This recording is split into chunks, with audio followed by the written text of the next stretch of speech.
சின்ன ஆக்சிடெண்ட் ஆயிடுச்சுங்க. அதில வந்து ஆண்பார் வந்து லைட்டா வயித்துல குத்திருச்சு.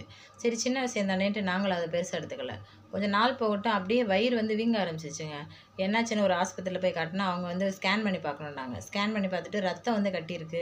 அத லைட்டா ஆப்ரேஷன் பண்ணி எடுக்கணுன்னோனே, "ரத்தக்கட்டுக்கெல்லாம் ஆப்ரேஷமா?" அப்படின்னு சொல்லிட்டு எங்க வீட்டுக்காரர் வீட்டுக்கு வந்துட்டாருங்க. சின்ன சின்ன ஆஸ்பத்திரியில பார்த்தோம். ஆனாலும் சரியாகல. அதுக்கப்புறம் ஒரு பிரபலமான ஆஸ்பத்திரியில போய் காட்டுனோம். இந்த மாரி நாங்க ஸ்கேன் எடுத்திருக்கோம். இந்த பாருங்க அப்படின்னு காட்டுனோம். அவங்களும் பார்த்துட்டு ஆப்ரேஷன் பண்ணணுன்ட்டாங்க. ரூ. 25,000 ஆகும். பெட் வாடகை, ரூம் வாடகைலாம் 25,000 ஆகுனாங்க. நான் கொஞ்சம் யோசனை பண்ணி பார்த்துட்டு, இல்ல நாங்க வேற ஆஸ்பத்திரியில கேட்டோம். கம்மியா சொன்னாங்க. நீங்க அதிகமா சொல்றீங்களே என்னன்னு நான் சும்மா தாங்க சொன்னேன். உடனே இருங்க வரேன்னு சொல்லிட்டு இன்னொருத்தவங்கள்ட்ட கேட்டு வந்து ஒரு 5,000 குறைச்சாங்க. இல்லங்க இத விட அவங்க கம்மியா சொன்னாங்க. நாங்க அங்க போய் கூட பார்த்துக்குறோம்.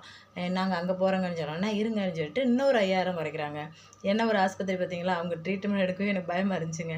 காசு எப்படி குறைக்கிறாங்களே அப்படின்னு சொல்லிட்டு பேரம் பேசி மொத நான் ட்ரீட்மெண்ட் பார்த்தது இந்த ஆஸ்பத்திரி தாங்க.